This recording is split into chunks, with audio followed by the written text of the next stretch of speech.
बांकेलाल का कमाल कॉमिक्स।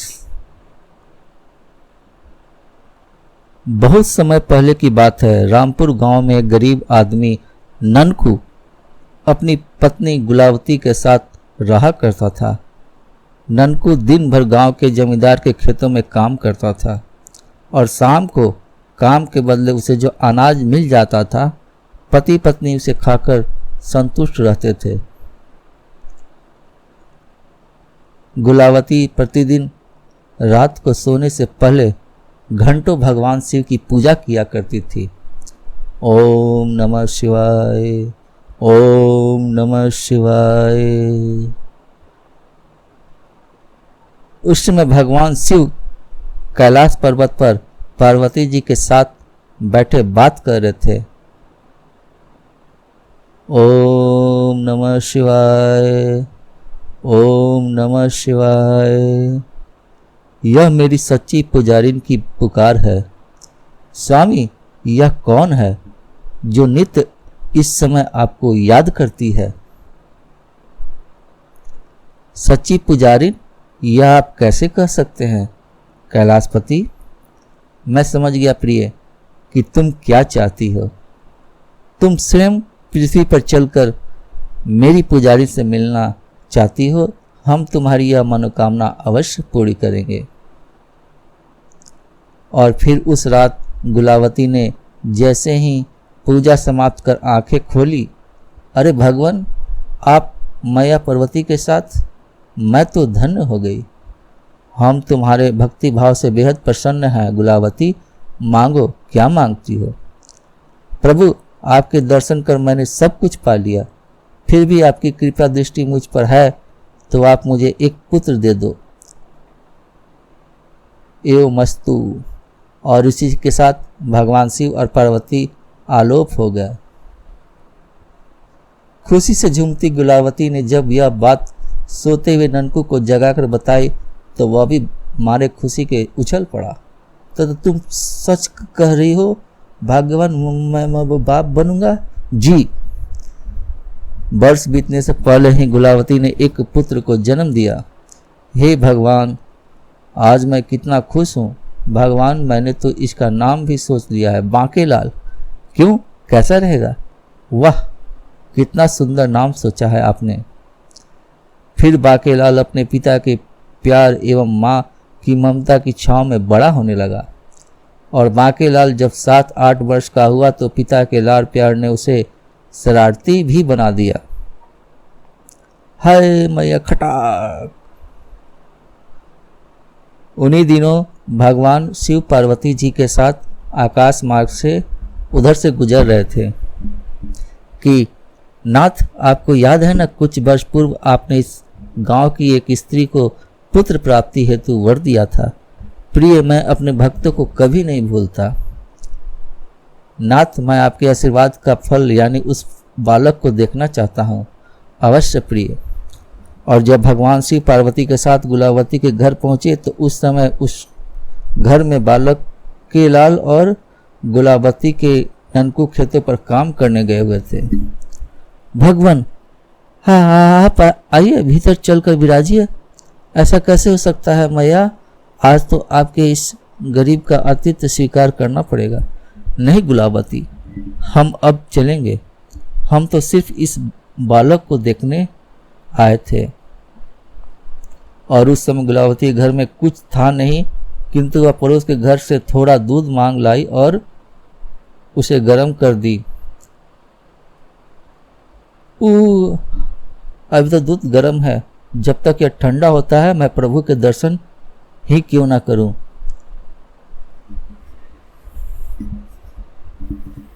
और जैसे ही गुलावती रसोई से बाहर निकली, खेलता हुआ बांकेलाल रसोई में पहुंचा। अरे, ये मेढक कहाँ से आया? शरारती बालक ने मेढक पकड़ा और दूध से भरे 2 गिलासों में एक में डाल दिया। अब आएगा मजा। थोड़ी ही देर बाद वह मेढक वाला दूध से भरा गिलास शिव के हाथ में था। तभी, अरे ये क्या?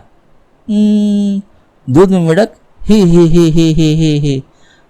बाकी को मुस्कुराता देख भगवान तुरंत समझ गए कि यह शरारत इसी ने की है। अतः उदंड बालक, तूने मुझे शुद्ध शाकाहारी को धोखे से मांस का अर्क पिलाने की कोशिश की है।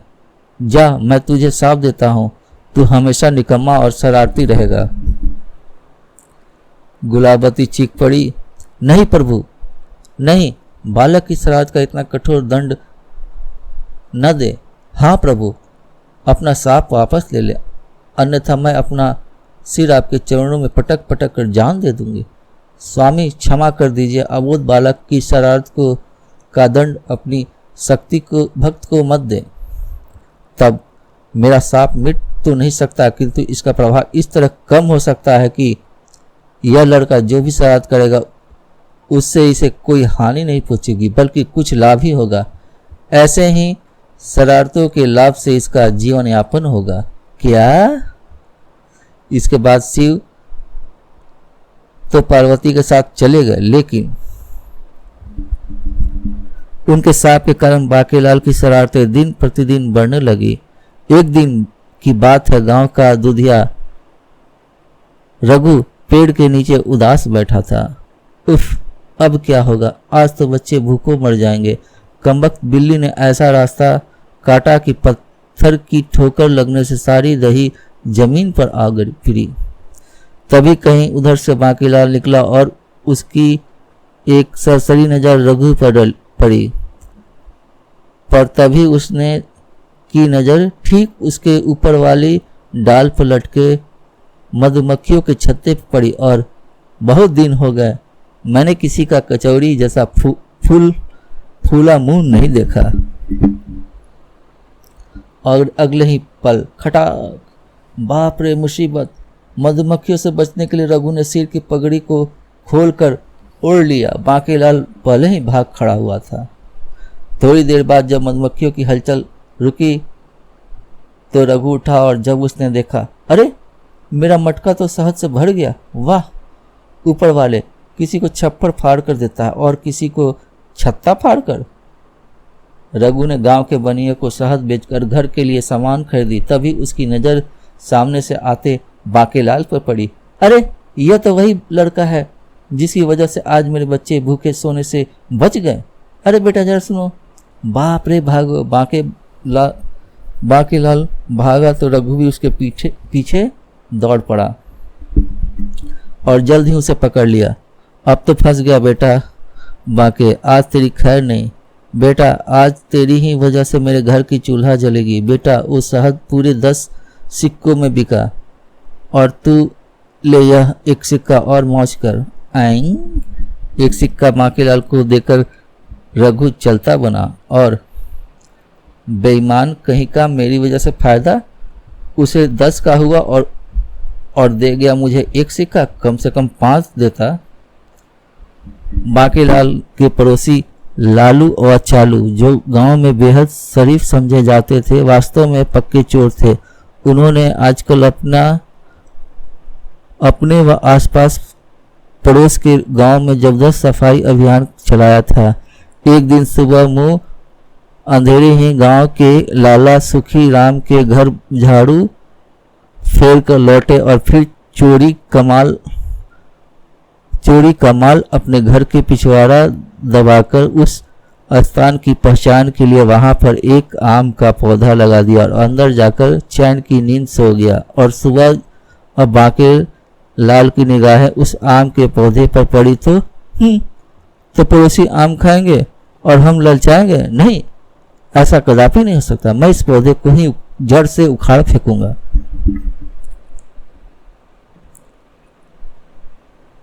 और जैसे ही बांकेलाल ने पौधे को उखाड़ा, अरे बाप रे, सोने के सिक्के! तभी लालू चालू भी वहां पहुंच गया। ओह, इस कमबख्त की वजह से तो हमारी पोल खुल जाएगी। हाँ, अब इसका निंदक जिंदा रहना ठीक नहीं है। तभी बांकेलाल की नजर उन पर पड़ी तो वह दौड़कर दीवार के पार कूदा। जिंदा नहीं बचना चाहिए। बाप रे, भागो! लेकिन जल्दबाजी में वह दूसरी तरफ गिर गया। ठीक तभी सुखीराम के घर हुई चोरी की जांच करने से नगर कोतवाल सैनिक सहित उधर से गुजर रहे थे। हाय मैं मर गया, क्या बात है बेटा, तुम इतने घबराए हुए क्यों हो? जी जी ओ।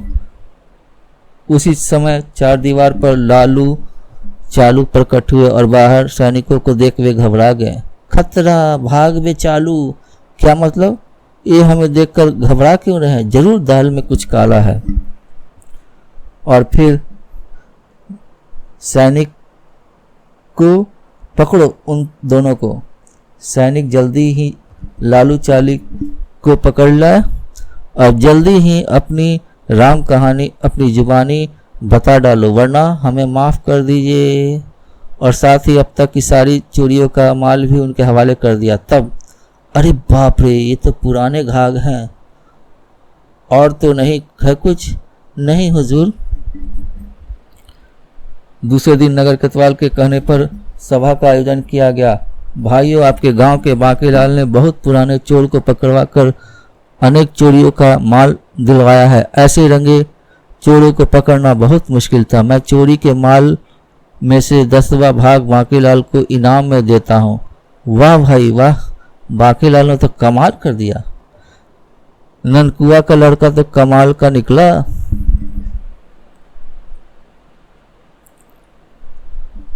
और इस तरह शरारतें करता और उसके लाभ उठाता हुआ बांकीलाल बड़ा हो गया। लेकिन बांकीलाल का दुर्भाग्य था कि ननकू व गुलाबती पिछले ही वर्ष उसे अकेले छोड़कर स्वयं स्वर्ग सिधार गई। दूर दूर के गांव में भी उसकी प्रसिद्धि फैल चुकी थी। बारिश का मौसम था। बांकीलाल अपने घर के आंगन में चरपाई पर बैग कोई नई शरारत करने की योजना बना रहा था। बेटा बांके, अब की बार कोई ऐसी तरकीब सोच जिससे हर बार की तरह तेरी योजना का टांग ना टूटे सके। मैं चाहता कुछ हूँ और होता कुछ है।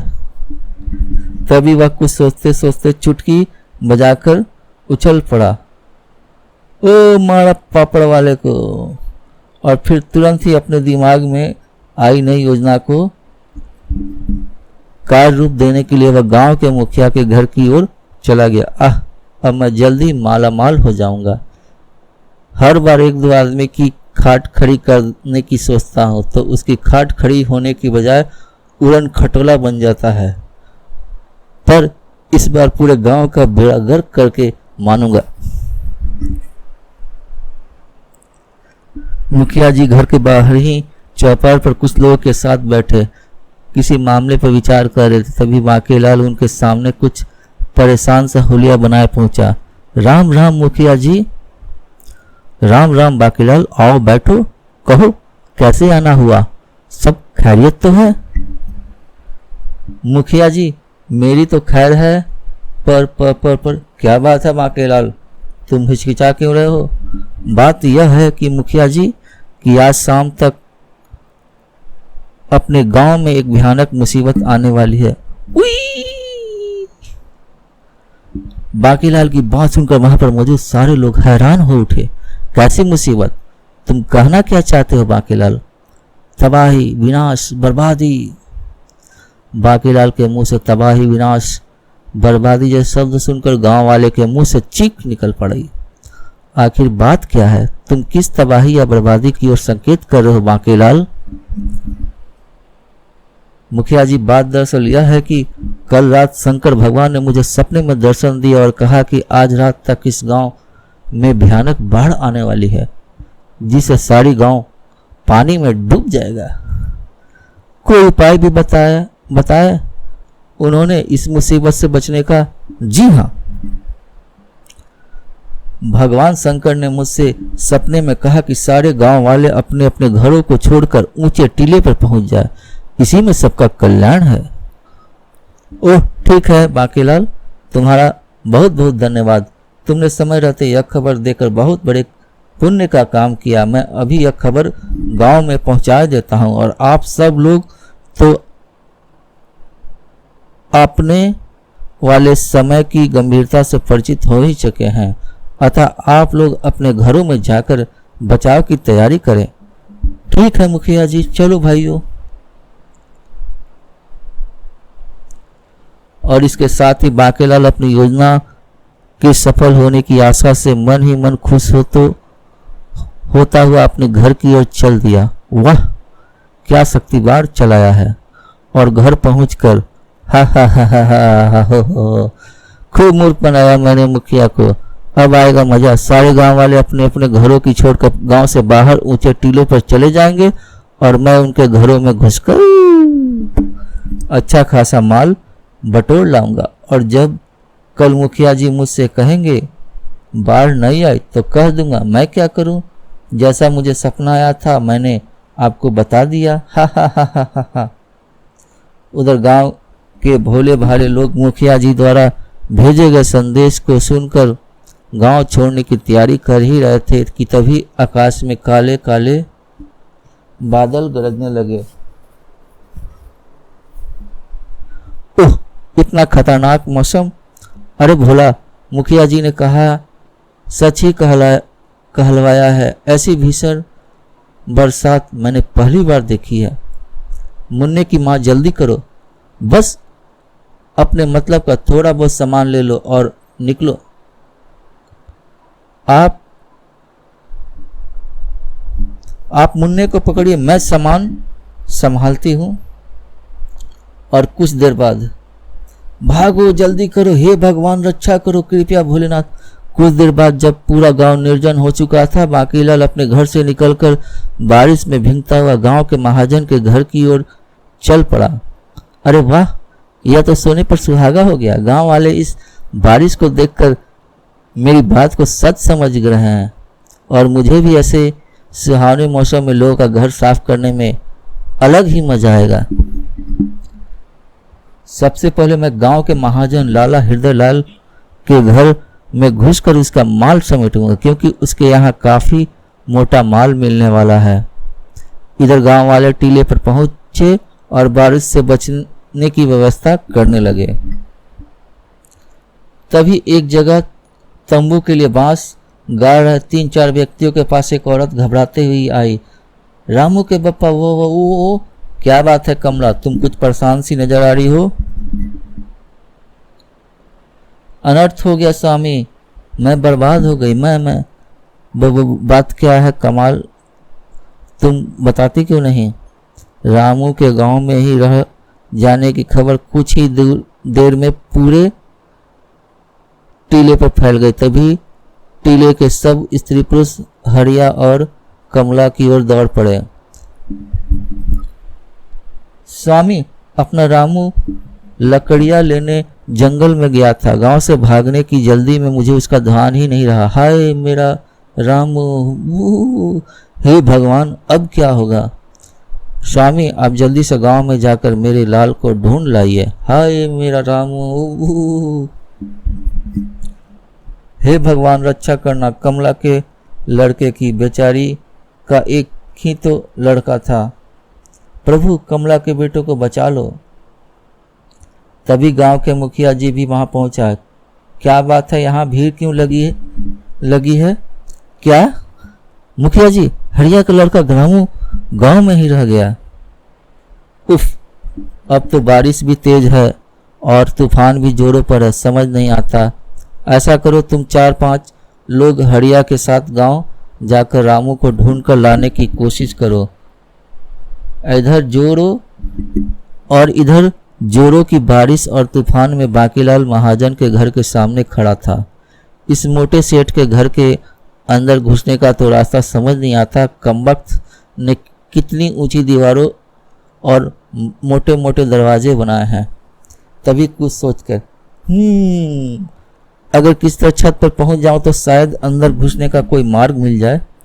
बांकीलाल की निगाह महाजन की छत पर पहुंचने के उपाय की तलाश में चारों तरफ दौड़ने लगी, पर ऊपर छत तक पहुंचना कैसे जाए। आहा, वो रामू के घर के पिछवाड़े लकड़ी की सीढ़ी दिखाई पड़ रही है और अगले ही पल बांकीलाल रामू के घर के पिछवाड़े पड़ी लकड़ी की सीढ़ी को उठा लाया और फिर सीढ़ी महाजन के मकान की दीवार पर लगाकर उस पर चढ़ने लगा। उधर रामपुर गांव के पास बहने वाली नदी में बाढ़ का पानी खतरे के निशान से ऊपर पहुंच गया। अब महाजन के घर के आंगन में उतरने के लिए सीढ़ी लाकर यहाँ लगानी पड़ेगी। और तभी भयंकर बाढ़ से नदी का बांध भयानक आवाज करता हुआ टूट पड़ा। धड़ाम धड़ाम। उस नदी का पानी पूरी तेजी के साथ रामपुर गांव की ओर बढ़ने लगा। बांकीलाल अभी महाजन की छत पर खड़ा सीढ़ी ऊपर खींच ही रहा था कि पानी का रेला उसकी तरफ तेजी से बढ़ा और फिर उसके पैर छत से उखड़ गए। हाय मैं मरा। उधर हरिया और उसके साथी जब रामू की तलाश में गांव में जाने के लिए टीले के किनारे पर पहुंचे तो गांव का दृश्य देखकर चौंक पड़े। हाय, यह तो पूरा का पूरा गांव ही डूब गया। हाँ, और अब तो पानी टीले की ऊंचाइयों को छूने लगा। भगवान का शुक्र है हम लोग समय रहते ही सुरक्षित ऊंचे टीले पर पहुंच गए। हाँ, वरना शायद हम में से एक भी जीवित नहीं बचता, सब इस बाढ़ में डूब मरते। मैं कहता हूँ भला हो बांकीलाल का, जिसने समय रहते खतरे की सूचना देकर पूरे गांव को मरने से बचा लिया। तभी हरिया को लगा कि जैसे उसका रामू पानी में डूबता हुआ उसे पुकार रहा है और नहीं मेरे लाल, तू चिंता मत कर, मैं आ रहा हूँ, बच्चा बच्चा बापू, मुझे बचा लो। और अचानक हरिया अर्धविक्षिप्त सा पानी की ओर दौड़ा। मेरा बेटा, मेरे रहते तुझे कुछ नहीं हो सकता, मैं आ रहा हूँ। अभी हरिया पानी में छलांग लगाने ही वाला था कि उसके साथियों ने उसे पकड़ लिया। यह क्या पागलपन है हरिया, छोड़ दो मुझे। वाह वाह, देखो मुझे मेरा बेटा बुला रहा है। होश में आओ हरिया, देखो हम तुम्हारे साथी हैं। होश में कैसे आऊं? हाय मेरा लाल। हरिया रोता पछाते खाता वहीं बेहोश हो गया और अपने साथियों की बाहों में झूल गया। लगता है बेटे गम में होश खो बैठा है। जब ये तीनों बेहोश हरिया को लेकर ऊंचे टीले पर पहुंचे, अपने पति की बेहोशी और पूरे गांव के डूब जाने की खबर सुन और अपने बेटे रामू के जीवित रहने की रही सही आस खोकर कमला और जोर जोर से रोने लगी। उधर बांकीलाल पानी के बहाव के साथ साथ डूबता उतरता हुआ एक तरफ बह चला। बुड़ुक बुड़ुक, बचाओ बचाओ। तभी बांकीलाल की नजर अपने साथ बहते लकड़ी के गट्ठर पर पड़ी, जिस पर हरिया का लड़का रामू पानी के बहाव के साथ साथ बह रहा था। अगर मैं इस लड़के के गट्ठर से धकेल कर यह गट्ठर हथियार लूँ तो शायद बच जाऊं। और मन में इस विचार के आते ही बांकीलाल ने उस लड़के गट्ठर से उठाकर फेंकने की कोशिश की तो लकड़ी का गट्ठर पानी की तेज बहाव में बह गया। अरे यह क्या, अब क्या होगा? बांकीलाल पानी में डूबता उतरता बहता रहा, पर हाथ में पकड़े रामू को उसने ना छोड़ा। बचाओ बचाओ। इसी के साथ बांकीलाल की चेतना भी लुप्त होती चली गई। सुबह होने तक बारिश रुक गई और तूफान शांत हो गया। गांव के लोगों ने टीले के किनारे पर जाकर देखा। चारों ओर दूर दूर तक बाढ़ का पानी फैला हुआ था। उसे देखते ही हरिया और कमला रामू की याद करके सिसक उठे। हाय मेरा बेटा रामू, मेरा लाल, तू मुझे छोड़कर कहाँ चला गया? तभी अरे वो देखो क्या है। गांव वाले सामने देखते ही चौंक गए। अरे लगता है कोई आदमी है उस छप्पर पर। हाँ, पता नहीं बेचारा कौन होगा, पता नहीं अब तक जिंदा भी होगा या नहीं। एक पल के लिए हरिया और कमला भी गम भूलकर उत्सुकतावश उधर की ओर देखने लगे। कुछ देर बाद छप्पर स्वतः ही बहता हुआ किनारे आ गया। अरे इस पर तो बांकीलाल और हरिया का लड़का है। अरे हाँ, आश्चर्य। हरिया और कमला अपने बेटे को सामने देख एवं उसे मरा हुआ जानकर उसके ऊपर गिर पड़े। हाय मेरा लाल बहू। लेकिन गांव का बूढ़ा वैद्य बांकीलाल और रामू के उठते गिरते सीने की एक ही नजर में ताड़ गया। अरे जल्दी करो, इन दोनों को किसी सुरक्षित स्थान पर पहुंचाओ ताकि मैं इनको उपचार कर सकूं। पर वैद्य जी, ये तो नहीं, ये दोनों अभी जिंदा है। देखो, देख नहीं रहे, इनकी सांसें चल रही है। ओह शुक्र है भगवान का। फिर गांव वाले बेहोश रामू और बांकीलाल को उठाकर तंबू में ले गए और वैद्य जी उनका उपचार करने लगे। फिर थोड़ी देर में पहले बांकीलाल की चेतना वापस लौटी। उसने अभी अपनी आंखें हल्की सी खोली ही थी कि गांव वाले की भीड़ देखकर उसने अपनी आंखें पुनः बंद कर दी। ये गांव वाले मुझे क्यों घेरे खड़े हैं और मैं यहाँ कैसे वापस आया? फिर सीधे ही चेतना खोने के पूर्व की पूरी स्थिति बांकेलाल के मस्तिष्क में घूम गई। ओह, लगता है गांव वाले ने मेरे झूठे पकड़ लिया है, तभी ये सब मुझे घेरे खड़े हैं। अब इनसे कैसे जान बचाई जाए? मेरी इतनी शानदार योजनाओं की टांग तो हर बार टूटी है, पर इतनी बुरी तरह कभी नहीं कि जान बचाने के लिए लाले पड़ जाए। धन्य हो बांकेलाल, इसने तो अपनी जान पर खेलकर हड़िया के लड़के की बचाने की कोशिश की है। वाकई बांकेलाल की जितनी भी तारीफ की जाए वह कम है। आंखें बंद किए लेटे हुए बांकेलाल ने जब गांव वाले की बात सुनी तो बहुत हैरान हुई। कहा, वह लोगों से जान बचाने की उपाय सोचा था और यहाँ एक हरिया के लड़के रामू को ही क्यों? इसने तो सारे गांव को इस मुसीबत से बचाया। हाँ, यह तो सही बात है। हाँ, जो अगर बांकेलाल इस बात की पहले ही सूचना न देता तो शायद हम में से कोई भी जीवित न बचता।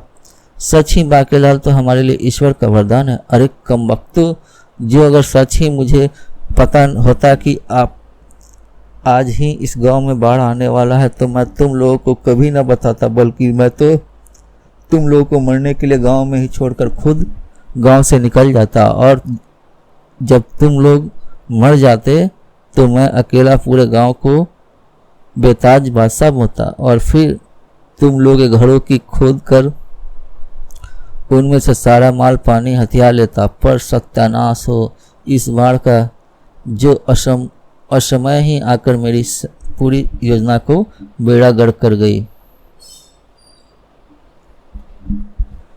तभी बूढ़े वैद्य का अथक परिश्रम रंग लाया और हरिया के बेटे रामू की चेतना भी वापस लौट आई। आह अम्मा, ओह शुक्र है भगवान का बेटा, आंखें खोल। माँ, मेरा रामू बच गया। वो तो अभी अभी बोला था ना वैद्य जी। हाँ हरिया, तुम्हारा रामू तो अब खतरे से बाहर है और बांकेलाल को भी अब तक होश में आ जाना चाहिए। जाने क्या बात है, नब तो इसकी ठीक चल रही है। जब बांकेलाल के मन में छिपा भय खत्म हुआ तो उसने भी कराते हुए आंखें खोली। आह, मैं कहाँ हूँ और हरिया का लड़का रामू कहाँ है? तुम अब सुरक्षित हो बांकेलाल, और हरिया का लड़का भी सकुशल है। ईश्वर बड़ा दयालु है। बांकेलाल के होश में आते ही गांव के लोग प्रसन्न हो गए। भाई, बांकेलाल जैसा नेक पुरुष के और ऊपर ईश्वर का विशेष कृपा होती है। ईश्वर देवता स्वरूप बांकेलाल जी को लक्ष्मी लंबी उम्र दे। एक सप्ताह में बाढ़ का सारा पानी निकल गया तो सब लोग गांव में पहुंच गए। टूटे फूटे मकानों की मरम्मत करने के बाद जब रामपुर गांव की जन जीवन कुछ हद तक सुधरा तो गांव वालों ने मिलकर चौपाल पर एक सभा आयोजित की।